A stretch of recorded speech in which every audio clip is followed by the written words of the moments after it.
This episode is dedicated to Corporal James Rose and his fiancée, Sergeant Roberta Webb. You guys are in our thoughts or prayers. And we love you very much. You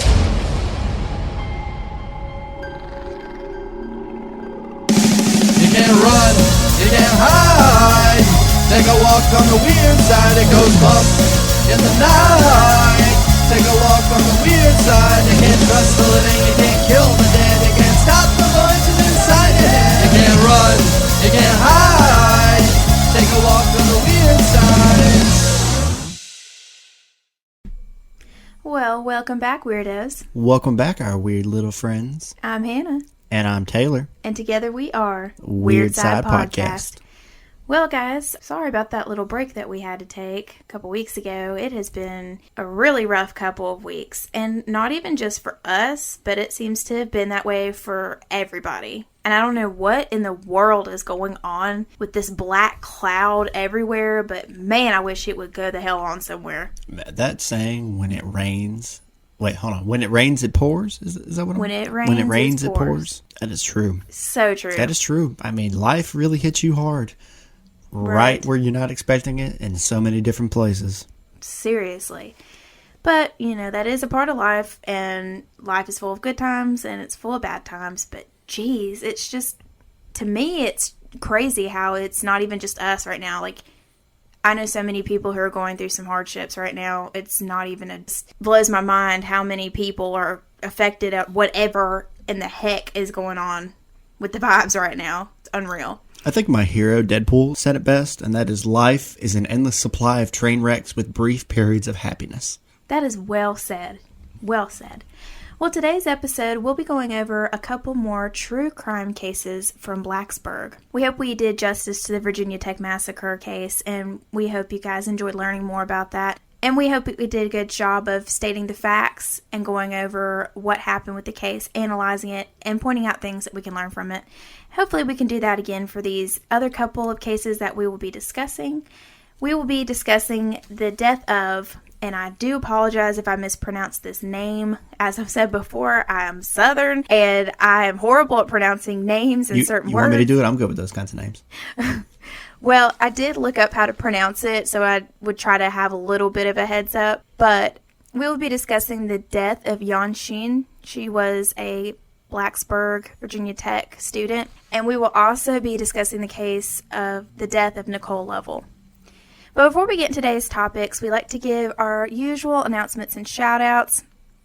So going into the announcements, like we just said, it's been a very rough couple of weeks. The first thing that I wanted to bring up was the death of Ashley Nicole Ray. Now, I feel bad because I don't really remember her, but apparently she used to work where I used to work at Highland Ridge Rehab Facility. And to be honest with you, I don't really know what happened. But this is from the Pulaski County Sheriff's Office.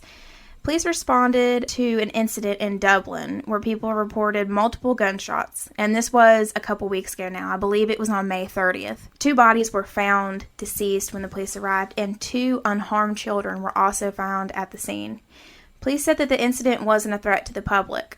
So, to me, without really knowing anything more outside of that, it seems to be some kind of domestic dispute. I don't really know that for certain, and I don't know what went on, but what a tragedy. It makes me so sad because, especially the fact that children were there, it's just so sad. I don't know how old the children were, but they're old enough to remember things, which, honestly, you only have to be a few years old to have memories. Like, they talk about some trauma right there. Oh, yeah, absolutely.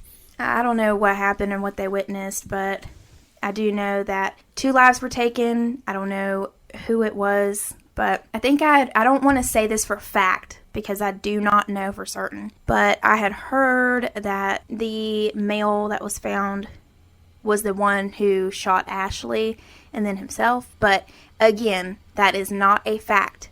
Not a fact. Just speculation right now? Just speculation, just what I've heard. Honestly, it does matter what happened, but it doesn't matter what happened in the sense that it's still sad. I think the police are still investigating it. I don't know if there's going to be any kind of trial. I'm not sure. Wow, it's just really sad. Well, our prayers go out to that family. Yes, for our everything prayers. that they're going through and all the families that were affected. Yes, our prayers are with them. Also wanted to talk about some more personal things going on in addition to people that I directly know. So while I was at work during this really horrible week that I had, the major all of a sudden came out onto the floor and I could tell that something was wrong. And we were all informed that one of our fellow officers had suddenly passed away. This officer was Mr. James Rose, our Officer Rose. He was 51 years old and passed away suddenly on June 5th. Again, I don't know exact details. This is all word of mouth and just what people are saying that they heard. I don't know for fact, but what I had heard happen was that he went into cardiac arrest and died in his sleep. But what makes this also more devastating, besides just that, was that his fiance, who was also a sergeant where we work at, she's the one who supposedly found him. And I don't know if this is true or not, but I had heard that she was the one who initiated CPR and just, oh my God, I can't even imagine how heartbroken she must be right now. I personally worked with him, and right when I started on B Team, awesome guy. And I know there's a lot of people that agree with me on that statement. Like I'd go into master control and he would make me laugh. I'd go in there, hey Taylor, how's it going? Hey bud, what's going on? Rose, you look handsome today. Oh, you know it. He just was such a nice person, a good guy. I remember when I first started working at the jail, he was still like an officer out on the floor, but then I think he retired or he quit the jail and came back later, and he was in housing control a lot, and he also, I think he had some major surgeries as well, but he was so good at master control that I felt like a princess anytime I went anywhere because he would already have the doors open and ready for me to go. Like, can you just imagine walking down the hallway and bing, bing, bing, bing, like all the doors are opening up for you? Like, he was just always watching out for you. He was good at what he did and just a genuinely good person. One might say he put the master in master control, per se. I feel so sad for Webb, his fiance, who found him, and just is dealing with this right now. I can't imagine. I mean, I don't know, because they were both working there before I started working there, but I think they had been together for definitely several years, maybe 15 years.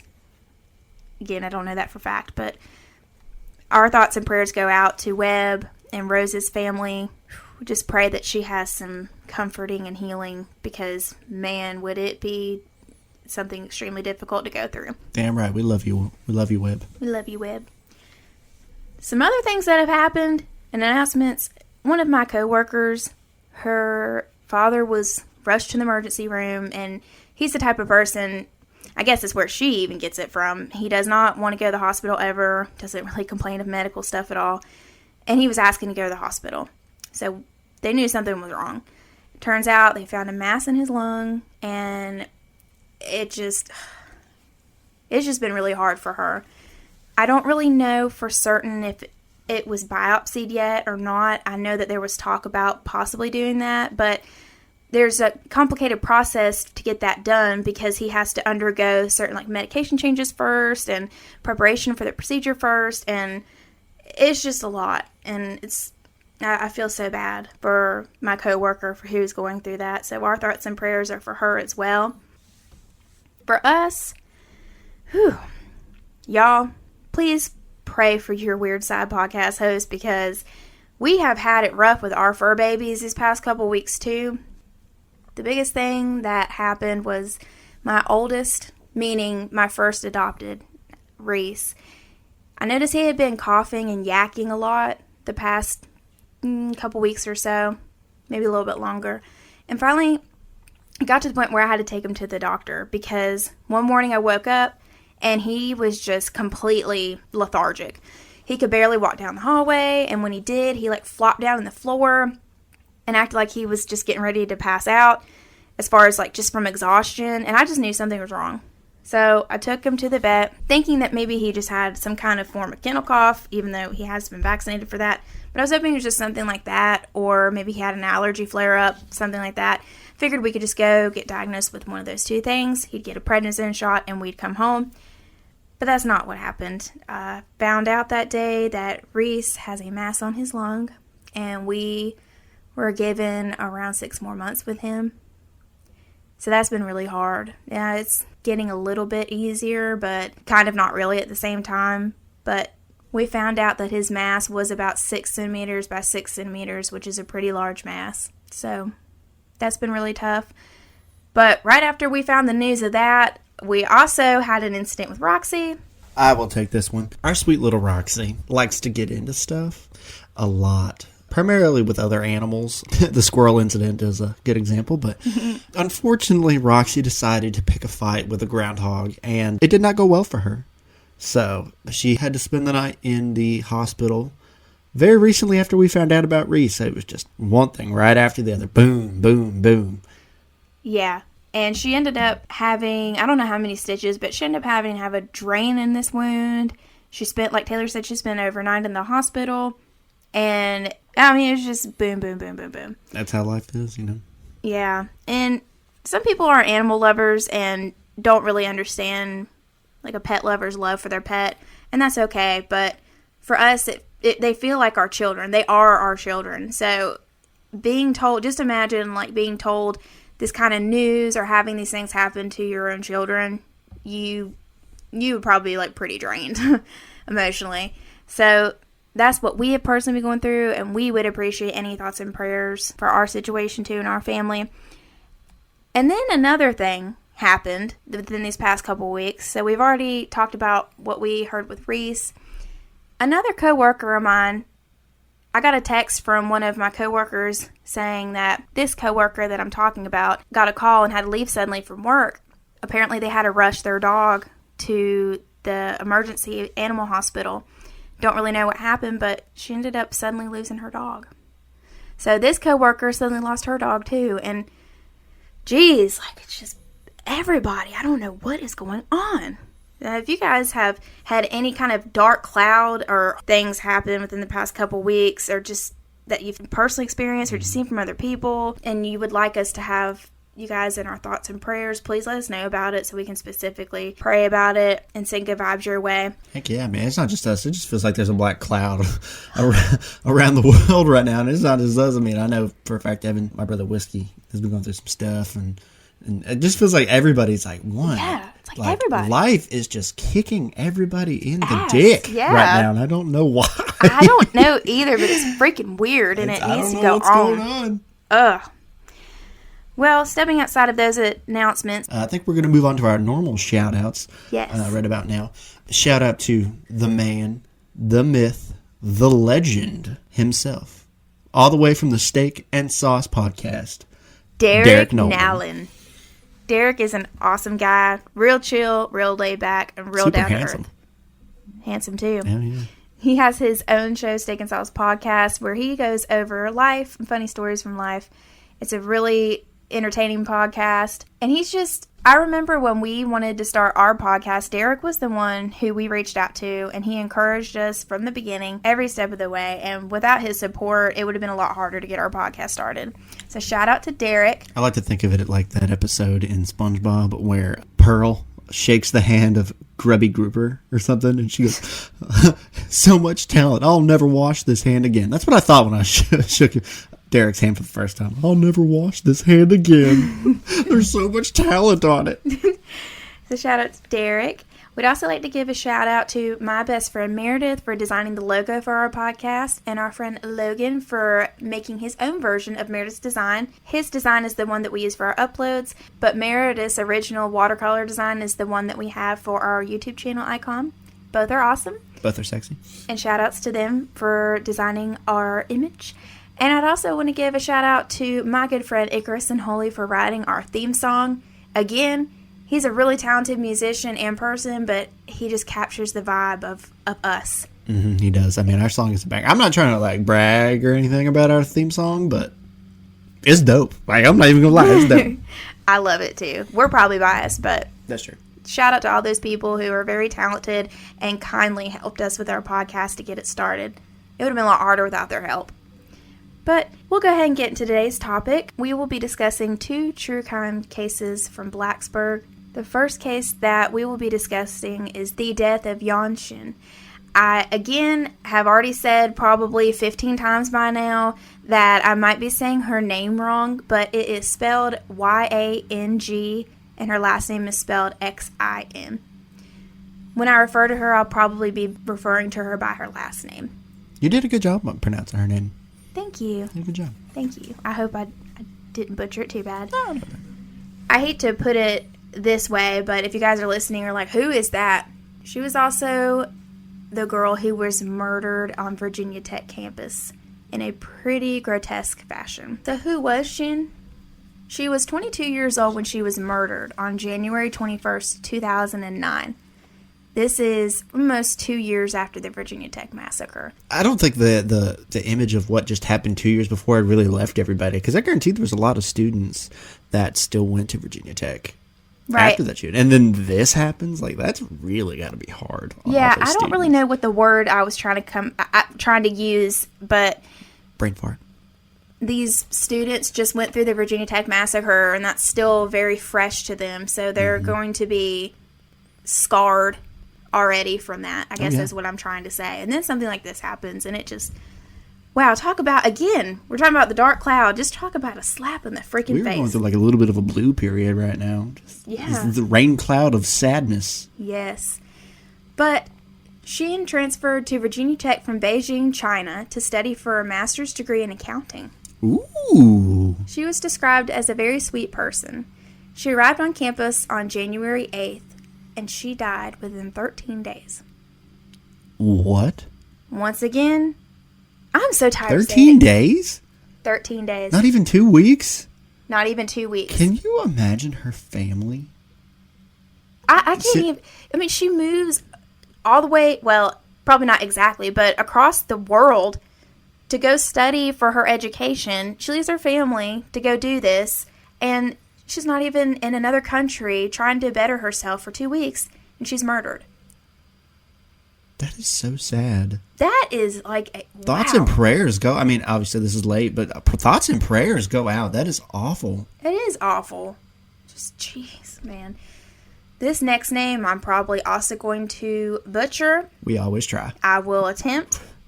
But she met a man named Yang Xin in a group on campus that included other members of Chinese students, where they helped each other adjust to life on campus, and particularly with new students. Because when you move directly from China to America, it's a big culture shock. It's very different here than it is there. Yeah, and vice versa. So I'm gonna go over the spelling of his name, just so you guys are aware. But it is actually spelled Haiyang. Last name is spelled Zhu. I'm also going to be referring to him by his last name, and I'm going to be pronouncing it Zhu. They all have such really cool names. I do have to say that. Like, it's kind of cool. Yeah. So, who was Zhu? He was a 25-year-old graduate student studying for a PhD in agricultural and applied sciences. He was from Ningbo, China. Zhu had fallen in love with Xin, although they had not known each other for very long at all. Taylor, can you relate to this? I'm just kidding. Okay, I fell in love with you on first sight, but this is different. Took me months to even tell you, hey, I like you. Yeah, that is true. Zhu wrote Xin a love letter, professing his love to her. In his letter, he stated that Xin was beautiful, that he would treasure her forever, and he asked her to be his girlfriend. That's pretty quick. That was 2 really weeks? quick. But I think Xin still responded to this as politely as she could and as kindly as she could. But in her response, she informed Zhu, by the way, she did this in person. She didn't text this or write this. She, in person, stated that she already had a boyfriend and had plans to get married. Zhu interpreted this as extreme rejection. We've already established that Xin was described as a very sweet person. So usually when you describe someone as sweet, there's someone who's very nice, very caring, very soft-spoken perhaps, someone who's not vicious, someone who's not mean. So you know that Xin, yes, she technically did reject him, but we know she didn't do it with malice. Yeah, she didn't do it with malice. I mean, hey, again, going back to the comparisons again to you and me, like when we first met, you had a boyfriend. Yep, we never lied about that. And you rejected me, and you didn't. Well, you rejected me, but you were like, "Hey, I'm sorry, I got a boyfriend," and I was like, "Oh, cool." A fiance. Yep. Boyfriend and fiance are two different levels. You know what I mean. Yes, but I'm just saying, they're But two different levels. it's the same thing because, like, I'm taken. Oh, okay, cool. Right. Hey, guy's got good taste. I totally understand where he's coming from. Oh, my goodness. But, it is, nobody likes to, well, I would assume most people don't like to reject somebody. It's not a good feeling for anybody, but it is necessary at times. Like, thankfully, nobody does. But if anyone had come up to me and was like, hey, you want to go out sometime? I really wouldn't hesitate. But I'd be like, oh, I'm sorry, I'm married. She deserves props because there's a lot of people in this world that won't even reject people. They just lie and just be like, I'm not really looking for something right now. Oh, we're just friends. I'm not looking for a relationship right now. And then they end up in a relationship a week later. And it's like, what? Yeah, and that's also horrible to go through, but another thing that people do is simply not accept their rejection, which is exactly what Zoo did. On the morning of January 21st, 2009, Zoo purchased an 8-inch butter knife, 2 other unknown knives, and a claw hammer. Butter knife? Yes, a butter knife. And an 8-inch butter knife? Butter knife? Yeah. Why was it a butter knife? I don't know. Because if you were trying to... Because like an 8-inch butter knife is what we have upstairs. I'm pretty sure That's it an said 8-inch butter knife. Really? Yeah. Huh. Is that the weapon he used? Yeah. It had to be a machete. You would think. When we come back from break, after we're done talking about this case, I will go and look in my paperwork. We'll check on this. We're going to fact check this. I'm not saying you're wrong. Like, I've never say my beautiful wife is wrong, but I have some questions because butter knife? I do notice that every time we discuss a case and I state a fact that I found out, you always question it. You're like, I'm not questioning it. It just sounds... Because I know the details of this case, and like, butter knife?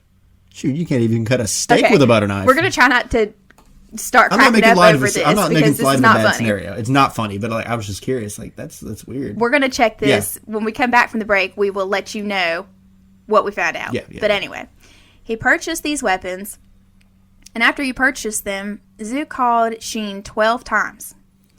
That evening, around 7 o'clock p.m., Zoo arrived at the, again, I'm going to say it horribly, whiskey. Please let me know if I said this right, and I probably didn't. You want me to do it? Yeah. I'll try it. I'm sorry, again, if I butcher any of this. Au Bon Pain Restaurant. Actually, that was really good. Aubonpain. A Bon Pain Restaurant. A Bon Pain Restaurant. That sounds French. Or Chinese food. Maybe. Not sure. Restaurant at the Graduate Life Center on campus. This is Virginia Tech campus, where Xin also was. He approached Xin, immediately attacking her. Xin had many defensive wounds on her hands and arms. This attack happened in front of at least 7 witnesses. Zhu decapitated Xin, seemingly expressionless the entire time. There were witnesses to this crime, and one of the witnesses specifically said that he had no emotion during this attack whatsoever. When police arrived on scene, Zhu was still holding Xin's head. I mean, this sounds like something out of a horror movie. That is something out of a horror movie. Again, I'm thinking this person had problems before definitely. This, and they just surfaced right here. Had to have. He had to have. But who the hell? What is wrong with people? To snap over a girl saying, "Hey, I've got a boyfriend." You got problems. We went from 0 to 60 very quickly. Like immediately. While Zhu was being held at Montgomery County Jail, he was evaluated at a mental hospital, a.k.a. he was TDO'd. Yeah. So that means that he was required by law to go get mentally evaluated. Yep. At a hospital that specializes in mental health. We've dealt with that a lot. We have. Yes, we have. I do work at a jail, and we have all kinds of inmates who have TDO orders. Yep. That's how me and Hannah met. Mm-hmm. In a jail. Yes. And some of these are legit. Sometimes they're not. But it is a thing. And with TDO orders, sometimes people can get diagnosed with mental health illnesses that they have never been diagnosed with before, in cases such as that. Zhu was only diagnosed with depression, but likely he had it undiagnosed throughout his life. Zoo's mother and grandmother also have mental illnesses, predictably schizophrenia. So here we are at a family history of mental illness, and we're discovering that he likely had undiagnosed depression most of his life or for a long time, and now it's finally being caught and diagnosed. It was revealed during trial that Zoo left China very optimistic about success in the PhD program, but by the end of the first semester, he was on academic probation. Now, Zoo was not the only one. Apparently, this had happened to several other students as well. But after the semester, Zoo had mentioned to his father that he was having suicidal thoughts, and his father encouraged him to go to counseling. It was also revealed during trial that Zoo apparently had different sides. For example, a teaching assistant described Zoo as personable with good social skills. A landlord stated that Zoo behaved oddly and belligerently at times. And apparently, like some examples of what this landlord was talking about, supposedly while Zoo had lived in an apartment or some kind of room with somebody else, he did not want the heat on whatsoever. So, like, when the roommate would come and turn the heat on, he would, like, immediately shut it off. And just very odd. And That is very strange, I gotta be honest with you. And that, honestly, would annoy the shit out of me. I'd be like, that is really obnoxious. Mm-hmm. But Robert Turk, the judge of the trial, even stated that Zoo reminded him of Dr. Jekyll and Mr. Hyde. Yikes. Surprised we don't have a bipolar disorder in that, a lot of killers have that kind of thing where they could be one person 1 minute and then completely another person another minute. Ted Bundy. That's a good example, and it's really scary. And it's also really hard to be close to people like that. In my opinion, or just me personally, it's hard to be close to people like that because they're not really, in my opinion, people who struggle with bipolar disorder or have mood swings like that. They're kind of unpredictable. I think if it's someone you love, you can maybe get their habits down a little bit better than the average person, but they're still pretty unpredictable because of the fact that their moods can change so rapidly. Zhu ultimately pled guilty to first-degree murder, stating that Xin's rejection forced him to kill her because he loved her too much. This kind of reminds me of something like, if I can't have you, no one can.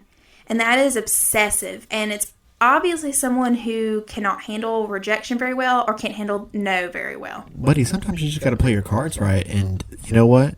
She might be yours one day. You know what I mean? Because, hey, not every relationship lasts, okay? You stay in the game.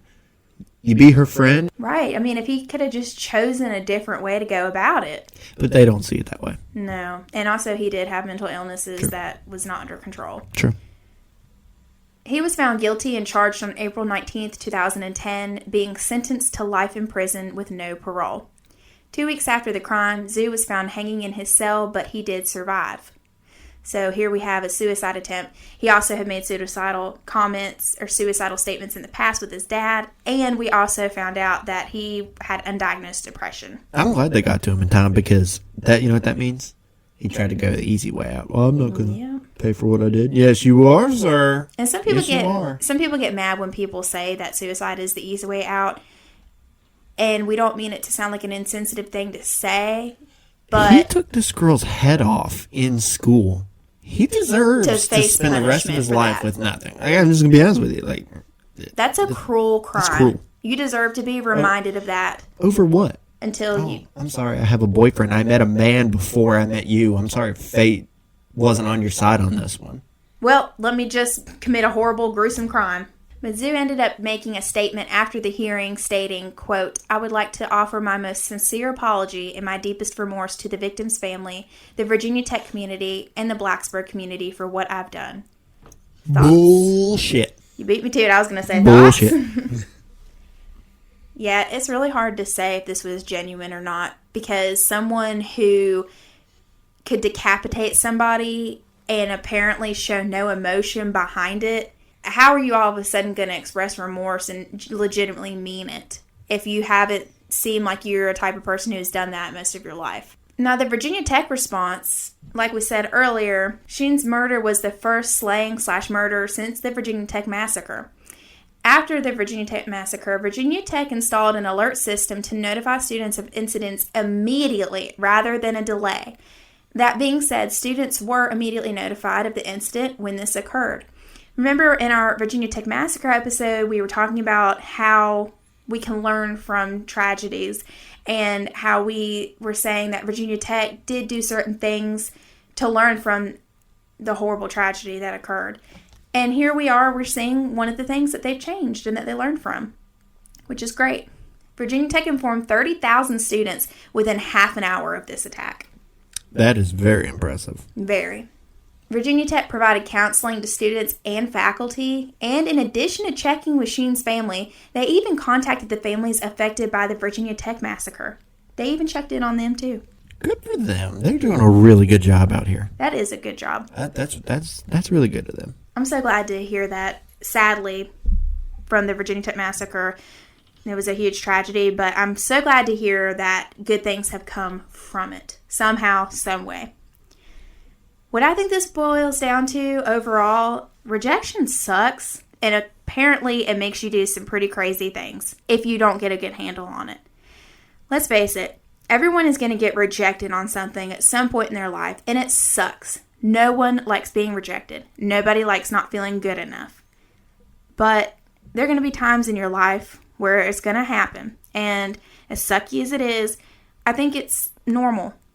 And it's normal to not like rejection, and it's normal to be upset about rejection, but it is not normal to hate rejection so badly that you go and decapitate somebody. Not normal. And keep in mind, this is he didn't even really know her. That is another thing that blows my mind. He didn't know her, her, but like hardly, not even a month, because remember, she died less than 2 weeks before she moved over here. And he was just being selfish. Very selfish. Well, I think it all boils down to, you said, the overall message. You know what I think it is? Mental health. Mental health, needs to be addressed. Here we go again. Undiagnosed depression. Family history of depression. Yep. Suicidal comments. Suicidal attempts.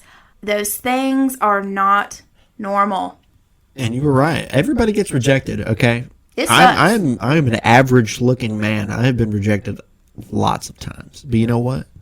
You bounce back. You know what that means? That either means God does not want you to walk down this door, or he doesn't want you to go down this path yet.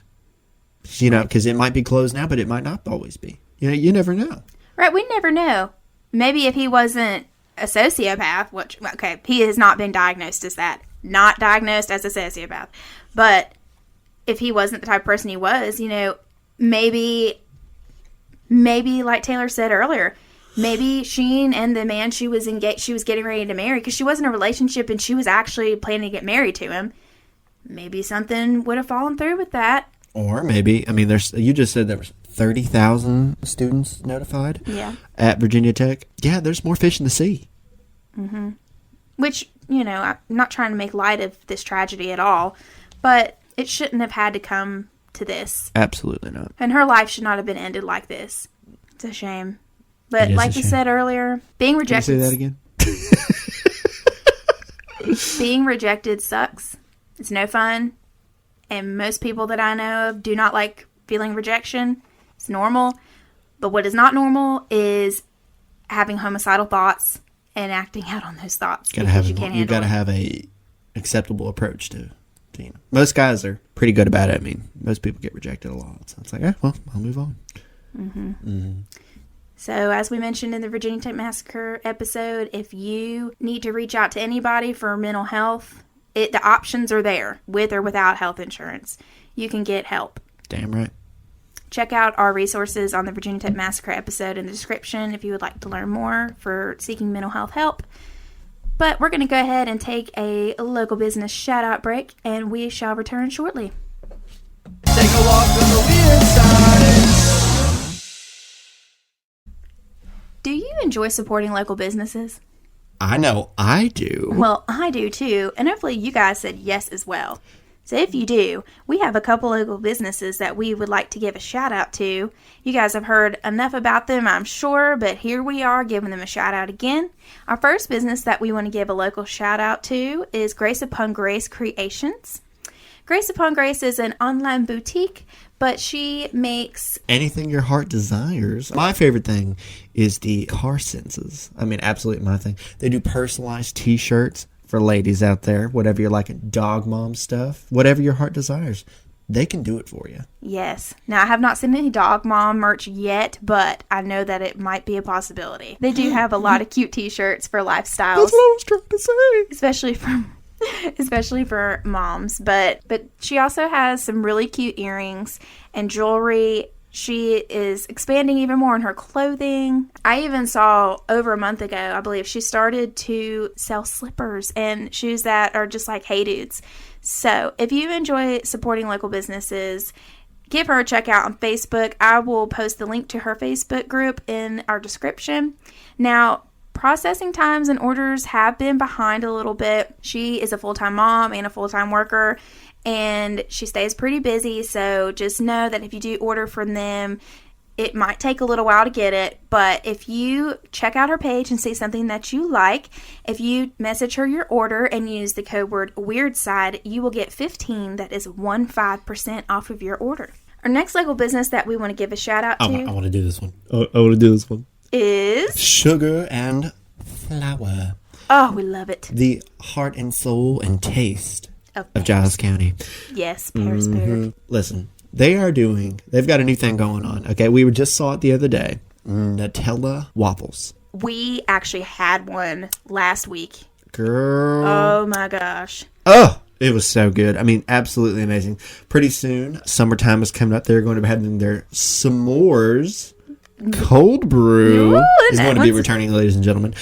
And as always, if you like the classics like I do, salty caramel cold brew. Get it.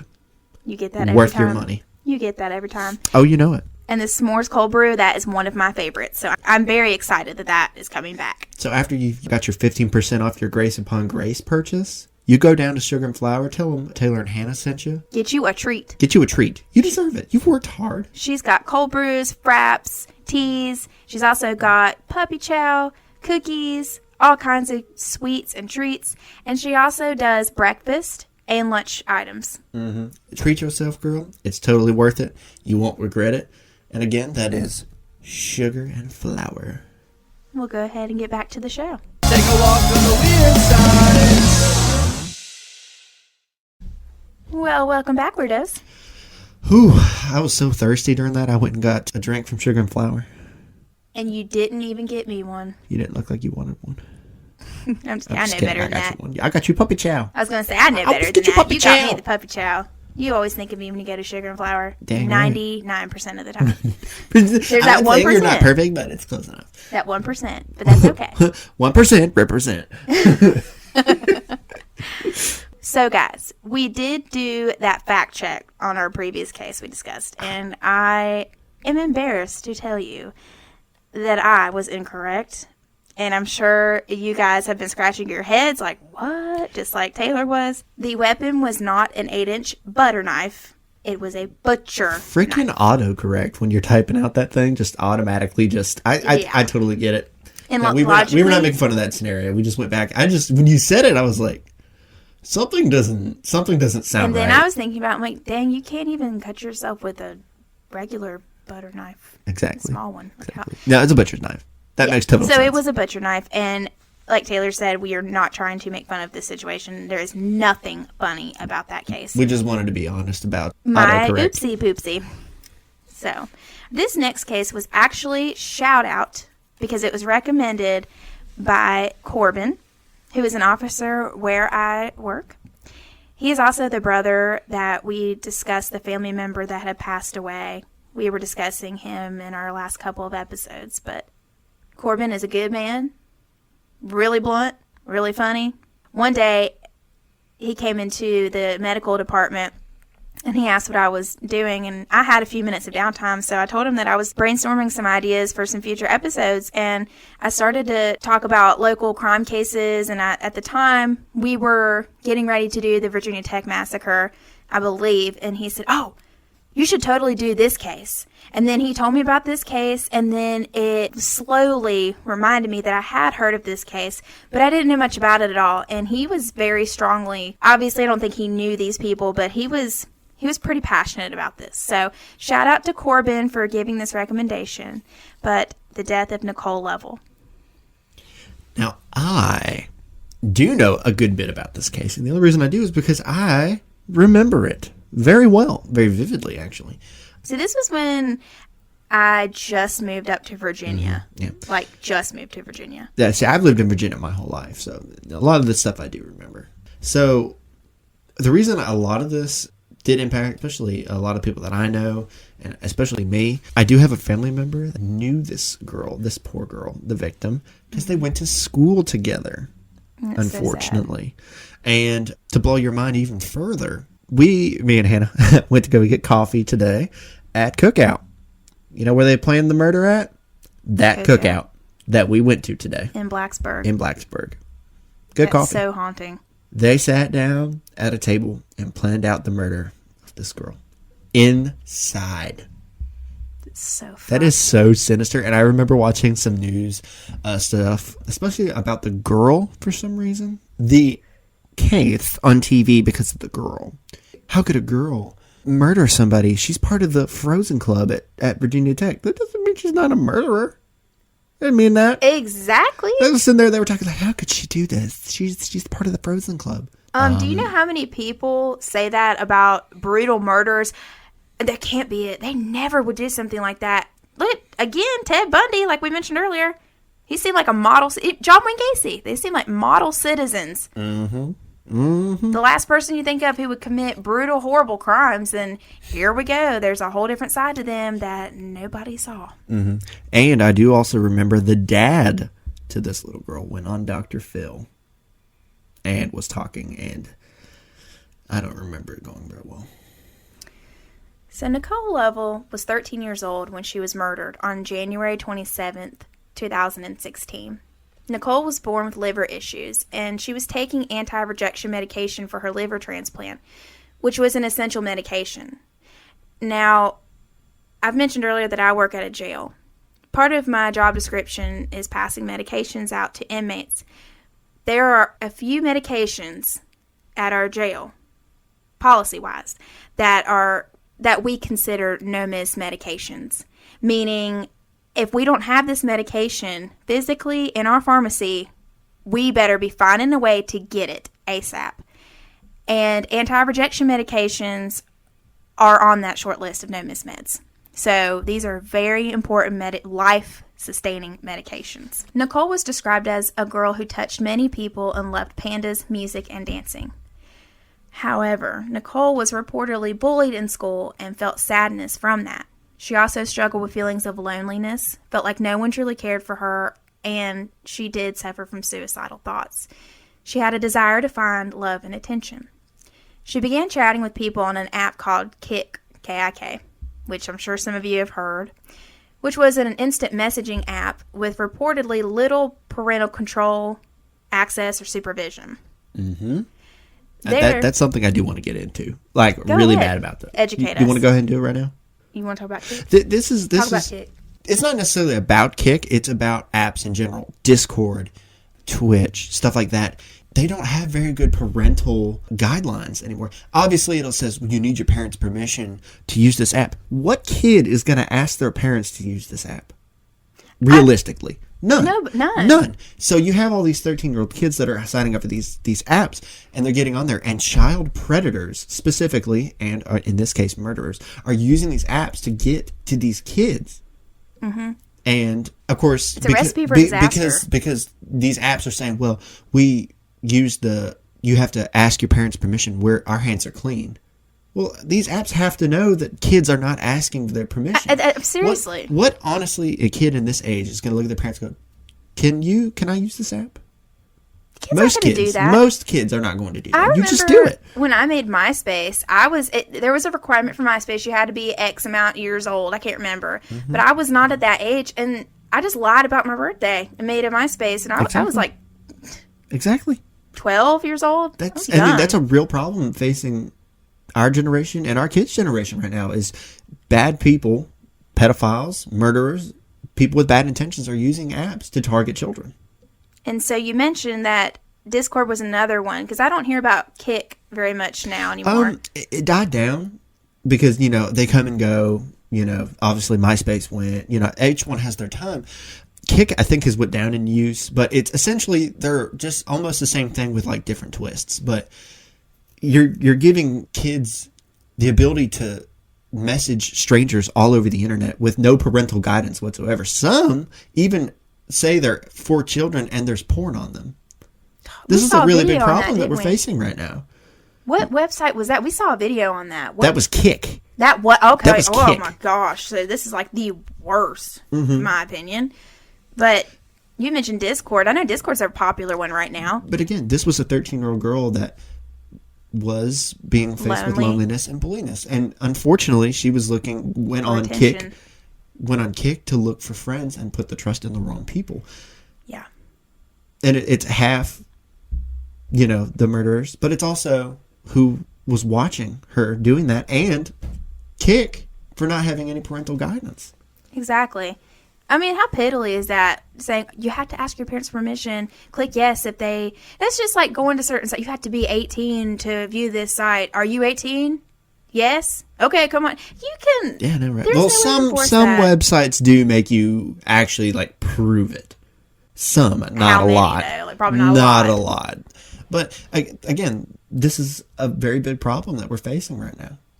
Yeah. It's a shame. Listen to how haunting this is, though. Mm-hmm.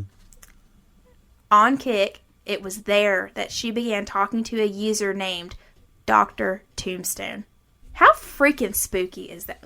Sorry. Dr. Tombstone was also known as David Eisenhauser. David Eisenhauser was an 18-year-old freshman at Virginia Tech majoring in engineering. He was described as someone who was a good student, made straight A's, and was a high school track star. But some people also called him cocky and clearly did not have an understanding or concern over chatting with underage children. Eisenhauser originally claimed that he only met Nicole once in person and that when he realized how young that she was, he left her alone. Okay, first of all, predators don't work that way. Yeah, bullshit. Bullshit. He also said that the only time that he met her was also the night that she died, which also does not make him look good at all. Wait a minute. So he just said the only time he ever met her, he left her alone. But then he said the only time he ever met her was when she died. The night she died. How stupid. You left her alone. Like, you just contradicted yourself right there. Motherfucker. You just contradicted yourself. Fucking lie. I can't stand fucking lying. Like, I know that lying is something people do all the time, but jeez, like, you're so fucking stupid. Mm-hmm. Why would you... If you're going to try to clear yourself from this crime, don't use the night that she died as the only time you met her, you dumbass.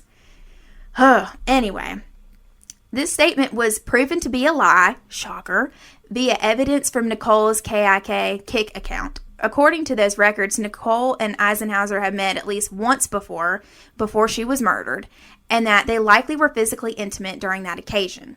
They had been chatting on Kick for months. Now, again, in case you didn't catch it, Eisenhower is an 18-year-old college student, and Nicole is a 13-year-old school student. Mm-hmm. Some people are like, well, yeah, but that's just a 5-year age difference. It does not matter when you're talking about somebody underage. Legally underage, it does not fucking matter. And that is my opinion. You can feel free to disagree. It's fine. We're all entitled to have our own opinions, but fuck that bullshit. On January 27th, 2016, Nichole Lovell was reported missing by her mother. Her mother found Nicole's bedroom empty with the dresser pressed against the door and the window open. Her mother also stated that Nicole had also taken her favorite blue blanket. Her mother states that she found out later that Nicole told a couple of her friends that she was going out on a date before she went missing. Her mother knew that Nicole had social media, so she already had an idea or fear that Nicole may have been going to meet someone online.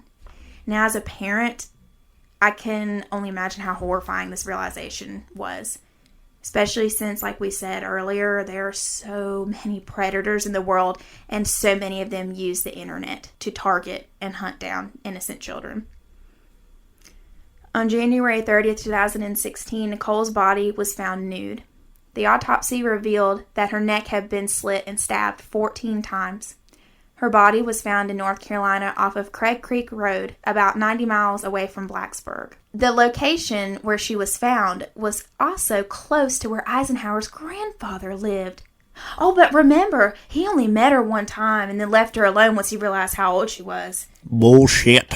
Oh, yeah, and also that night only happened to be the night of her murder. And oh, yeah, where she was found at was also down the road from his grandfather, but no, I left her alone after that. I didn't do anything.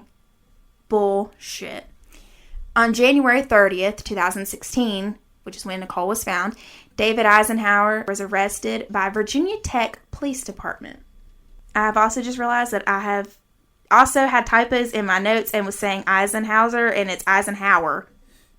Y'all, I'm sorry. I have really butchered some essential facts and details in these episodes. I apologize. Damn you, autocorrect. Like I said earlier, I have had a rough past couple of weeks, so I apologize. It is David Eisenhower, not Eisenhower. Montgomery County Police Department, Radford PD, Virginia Tech PD, the Virginia State Police, and the FBI all worked together to lead to this arrest.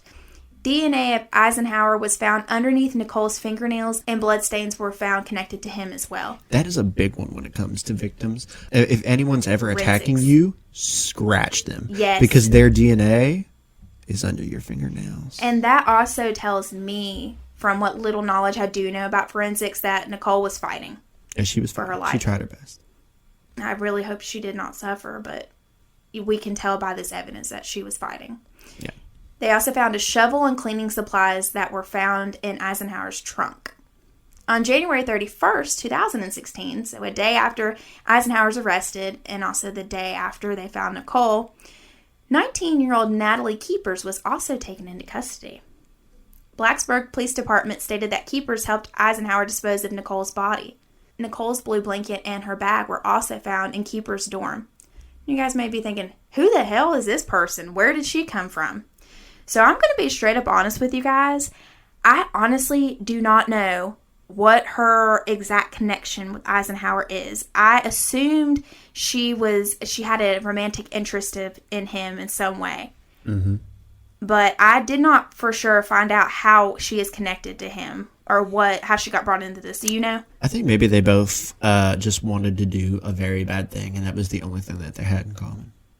It could very well be the case. So what really happened to Nicole? Nicole and Eisenhower began a friendship and relationship via Kik. We've established that. So they have instant messaged each other for months over this app. On May 4th, 2016, Eisenhower had been texting a man in Pulaski. I don't know who this man was or what his connection is to him, but he had been texting this man in Pulaski, asking him to find an area to hide a body.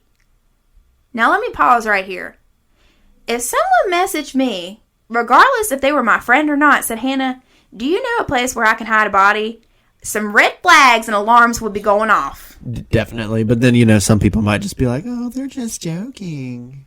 There is nothing funny about that shit. No, it's not funny. But then, I can't say that, not everybody's going to think the same way, because not everybody does. But, even people that I really can't stand and despise, I don't ever joke about murdering them. Exactly. Maybe that's just me, but that's what's morbid. So if somebody messaged me asking about where to hide a body, I would probably notify the police. Absolutely. Yeah. At some point before the murders, Eisenhower had also asked another friend for advice about, quote, a girl. In retrospect, this friend, whose name is Bryce Dustin, stated that he strongly suspected that the girl was Nicole. Eisenhower told Dustin that he was talking to a girl and found out that she was underage, but that the girl still wanted to be with him. He expressed concerns that she would expose him if he wasn't with her, and she was worried about being outed for being with an underage girl. Dustin's advice? Quote, if she wants to be your girlfriend, you let her, but don't be the greatest boyfriend. Just don't text her. Just ignore her. She'll go away. Dustin, no offense, but dude, what kind of advice is this? Just be a man. Just be like, I can't have this conversation Be the adult. Be the adult. Obviously, this is a predator we're talking about, but under normal circumstances, if you are the adult here and you have if a child having a crush on you and wanting to be with you, wanting to be boyfriend and girlfriend, as the adult, you step in and you put an end to that and you explain how that is inappropriate. You don't have to be a straight up asshole about it, but you're the adult here. So this friend's advice of just treat her real bad and then she'll eventually get the point. That is just so fucked. It's so fucked. After the murder, the police also found searches on Eisenhower's computer where he was making searches for things like drugs to kill somebody and how to get rid of a body. What a dumb ass. But once again, forensics here. Oh, I love it. It's so stupid. Footage from Walmart on January 26, 2016 shows Eisenhower and Keepers purchasing a shovel and cleaning supplies. So this was confirmed on security footage. Eisenhower and Keepers picked up Nicole, essentially kidnapped her, and took her out of state. They murdered her. The motive still is not really clear. Now, this is not, I don't know if this has been confirmed or not. This is just what I heard. So if I'm wrong, I'm wrong. So don't take this with a grain of salt. I heard that they both just decided they wanted to kill someone. Like, that's what they had in common. And then they just, like, it just so happens he happened to be talking to this 13-year-old girl, and they picked her to be the perfect victim. That's just so horrible. And the reason I think they picked her to be a perfect victim, and again, take this with a grain of salt. This is only what I heard. I don't know if this is fact. I just want to stress that. What I heard was that she told him overkick that she was not very either close to her family or some of her family, and some of that might be true just on the fact that they didn't check her kick, but maybe not. You never know. Kicks, I mean, apps are evolving every day, but that her relationship with her parents weren't very good, and that maybe they thought no one would miss her, and they were wrong. Because obviously people did care about her. But that is just what I heard. I don't know if that's true. I had also seen something else as a possible motive. I don't know if I included it in here because it's just not proven for fact, and I don't even think it was proven, but saw something about Eisenhower had fears that she might have been pregnant or something like that, and he obviously was really worried about people judging him, which rightfully so, judging him about being with an underage girl. Because it's wrong. And yeah, people are going to judge because it's just not acceptable. It's not socially acceptable. It's not morally acceptable. So I wonder if he killed her just for those reasons alone, too. Who knows? Why would the girl get involved? That's what I was saying. I think, did she want to be with Eisenhower? Did she have a crush on him? I think they both just wanted to kill somebody. Just for the rush, the sensation of like, wow, we did this. That's awful. Like, that's awful, but I mean, people do it. And Keepers also was said to have some mental issues as well. I mean, clearly, but some like delays of some kind where she, like, I think her lawyer tried to argue that she just had logical reasoning issues, but I don't think you have to have in-depth logical reasoning skills to know that murder is wrong. Again, my opinion. Originally, Eisenhower stated that he did not kill Nicole. What a shocker. Keepers stated that Eisenhower picked up Nicole at her house, which Nicole is in Nicole's house, drove her to the woods, and stabbed her to death. After going to Walmart to get cleaning supplies, once again verified by Walmart security cameras, they disposed of Nicole's body together. Keepers states that when Eisenhower killed Nicole without Keepers committing the murder, just assisting, Eisenhower had no emotion. She says, quote, he became a sociopath. She's trying to pass the blame off to make herself look better. But again, you helped him dispose of a body. You're just as guilty.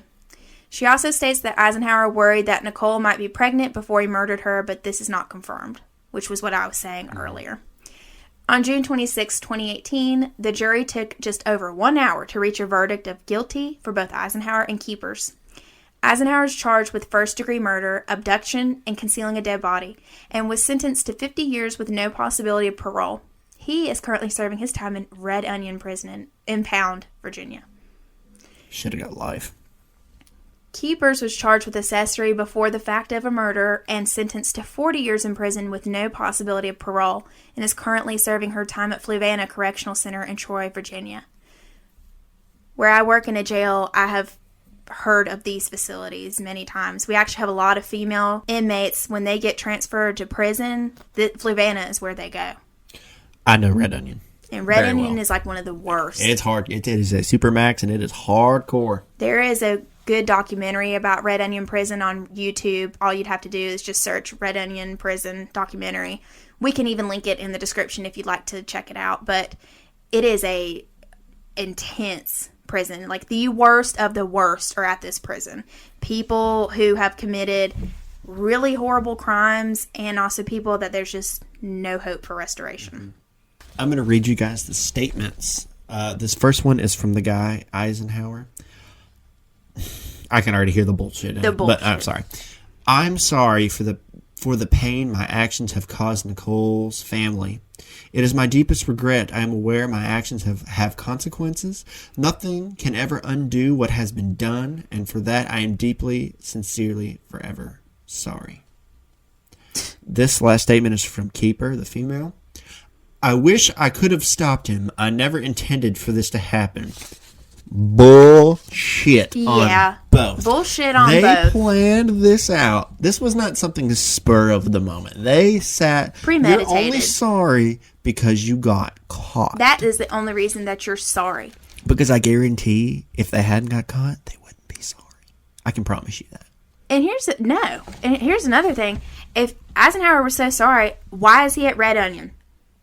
Red Onion? He's sorry he got caught and is trying to make himself look better. He's an evil man that took advantage of a child. AKA a predator. AKA a predator. And she is just as guilty because she helped plan it. She may not have been the one behind the knife, but she was a driving force behind that knife. You know what kind of spooks me a little bit? Looking at the mugshots of these two. Okay, can I look at him real quick?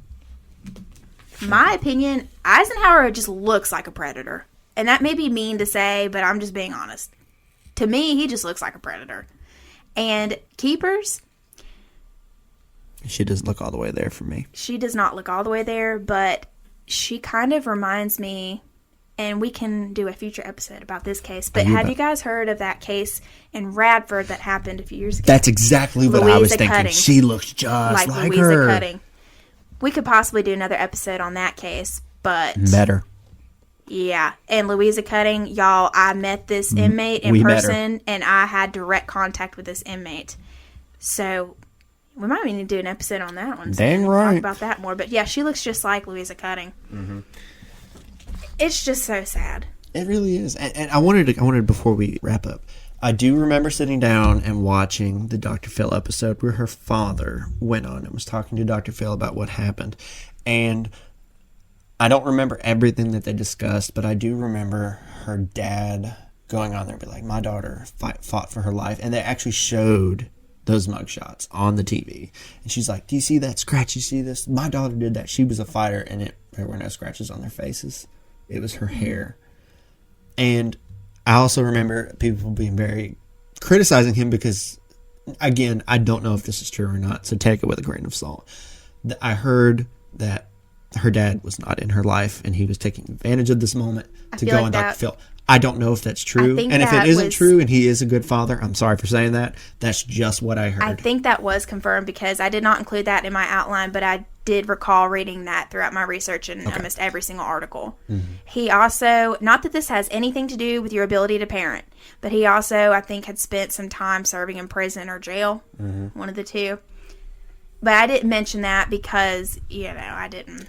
And if we are wrong about any of that, we're sorry. That's just what we heard. We don't know if it's true or not. But it's just so sad because both of these murderers were students at Virginia Tech. Eisenhower was an engineering major. Engineering is like one of the hardest things I've heard of. So much potential, and they seemingly were so smart. And to be so smart and to have a potentially good future. To be so smart and so dumb. That's something that I think is one of the harder things to accept. When people are capable and have opportunity or on the path to doing good with their life and they choose evil. Mm-hmm. And again, if we can take anything away from this, and that is check your kids' phones. Yeah. You can be trusting, but again... And we're not blaming her mother for No, this. we're not blaming them. No. This is not what we're saying, but predators are adapting. They are doing this to get to your children in ways that they didn't do before. Because I remember when I was a kid, it wasn't like this. Well, apps weren't a thing when we were kids, and now they are. Now we have a generation of kids that are growing up with apps where random people around the world can just message you. Mm-hmm. And who are they going to target? But kids. Children that don't have good home lives or seem to not have good home lives. Have personal issues. And unfortunately, Nicole was one of those people.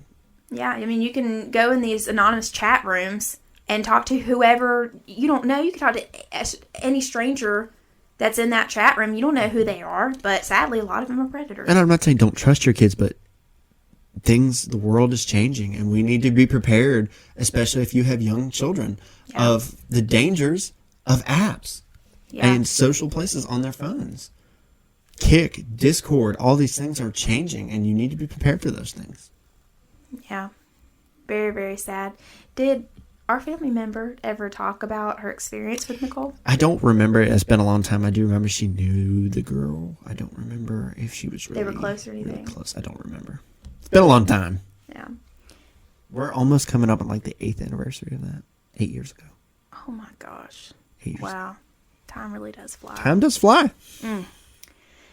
Well, guys, we hope in discussing these cases that we could educate people and that we could highlight on some takeaways from them, from what we can learn.